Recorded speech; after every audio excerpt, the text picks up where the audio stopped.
사실 그게 매일 해야 되는 거기 때문에 귀찮고 또 흔히 잊어버리는 경우가 또 많습니다. 한번 잊어버리기 시작하면 그게 또 탄력이 붙어서 그냥 계속 쭉 장기적으로 지속되다 보면 탈모는 계속 진행되는 그런 상태가 됩니다.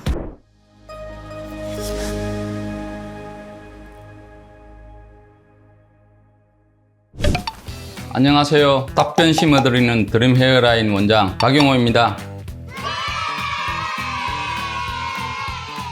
모발 이식의 역사가 오래되다 보니 이제 재수술 환자도 많이 늘어나고 있습니다. 재수술을 받는 환자의 케이스는 대개 두 가지 케이스가 있는데, 약물 복용을 하지 않아서 탈모가 진행된 상태가 돼가지고 재수술을 상담받으러 오는 경우가 있거나, 두 번째 케이스로는 최근에 모발 이식 수술을 받은 케이스지만 수술 자체에 불만을 가지고 오는 경우가 많습니다. 그래서 크게 이 두 가지 경우로 요약할 수가 있습니다. 약물 복용을 잘 안 하는 경우는 약물에 대한 일단 부작용이 있어서 약물을 복용했을 때 얻는 이득보다 그게 더 크다고 생각해서 약물 복용을 중단하는 경우가 있고, 두 번째는 지속적으로 먹어야 되는 약값이 부담이 되거나 귀차니즘이 발동해서 약을 잘 복용을 하는 걸 잊어버리고 안 하는 경우가 많아서 그런 경우가 되겠습니다.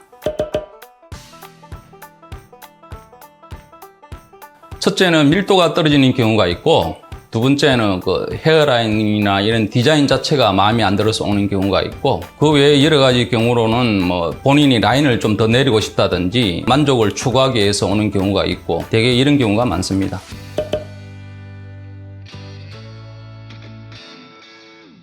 남성형 탈모의 경우에는 약물 복용이 제일 중요하고, 바르는 경우가 있습니다. 뭐 로게인이나 미녹시딜 도포에서 바르는 약을 꾸준하게 발라주면 충분히 효과를 볼 수 있지만, 사실 그게 매일 해야 되는 거기 때문에 귀찮고 또 흔히 잊어버리는 경우가 또 많습니다. 한번 잊어버리기 시작하면 그게 또 탄력이 붙어서 그냥 계속 쭉 장기적으로 지속되다 보면 탈모는 계속 진행되는 그런 상태가 됩니다.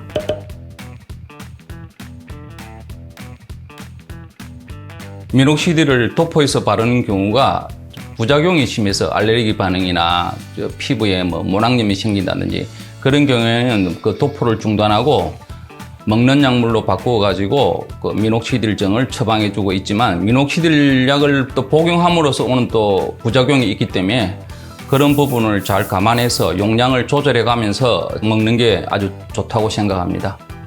사실 재수술을 받으러 오는 사람들은 1차 수술에 대한 트라우마를 갖고 있습니다. 재수술을 상담하러 왔을 때는 병원에 대한 불신감이 어느 정도 있기 때문에 믿음을 갖게끔 상담을 해줘도 믿음을 가지지를 못합니다.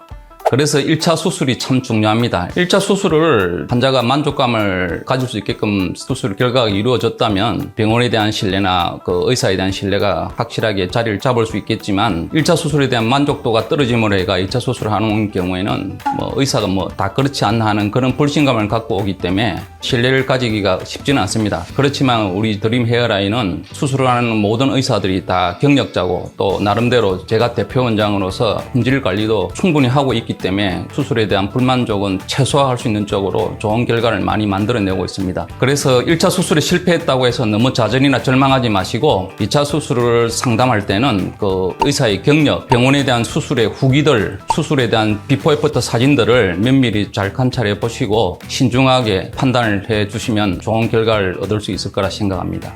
지금까지 답변 심어드린 드림 헤어라인 원장 박용호였습니다. 감사합니다.